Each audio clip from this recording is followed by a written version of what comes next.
السلام علیکم ملګرو، امید لرم چې ښه به یې ملګرو. زه تاج شینواري یم.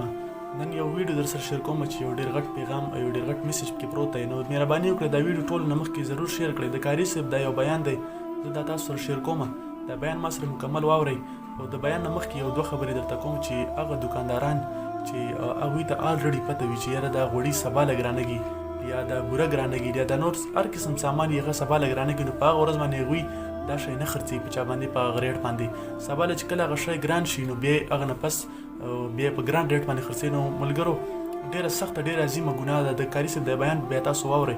هغه چې اکثر پمپونو والا وي دا تیل خرڅوونکي، هم د چا به ایمرجنسي وي، د چا په ګاډي کې به تیل نه وي، د چا به ضرورت وي، ډېر ټرانسپورټ داسې چې هغه تیل وجنه په هغه ورځ باندې یا تیل نه میلاوږي چې تیل په یو ځای کې نه میلاوږي نو ګاډی به په څه باندې لاړ شي.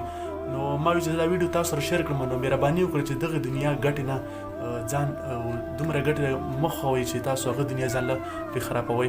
نو کاري صاحب دا بیان ما سره وګورئ او ما سره اوسئ. دا ویډیو مخکې ضرور شیر کړئ. مان خلک داسې شته دی دا پمپونو والا او داسې دوکانداران هم شته دی چې ځان سره ذخیراندوزي کوي، دا څیزونه د ځان سره جمع کوي. ښه د انسان ضرورت به یې ورته هغه ته به تکلیف وي، دا به تیل پټ کړي. دلته به د انسان ضرورت وي، بیمار به ورته راغلی، بل څه تکلیف به یې چېرته به ځي، دا به دروغ وایي زما سره نشته چې سبا له ریټ خیږي چې بیا پې ګران خرڅومه. بعضې دوکانداران ځان سره غوړي سټور کوي یا دغه شانتي وریجې سټور کوي یا چینی سټور کوي، د ځان سره ساتي، سټاک جمع کوي د دې لپاره په خلکو یې نه خرڅوي. ښه ودره خلکو ضرورت یې خو چې دا ریټ بړاو شي بیا بیا خرڅومه، بیا بیا راوباسم دې بازار ته منډې ته دوکان ته.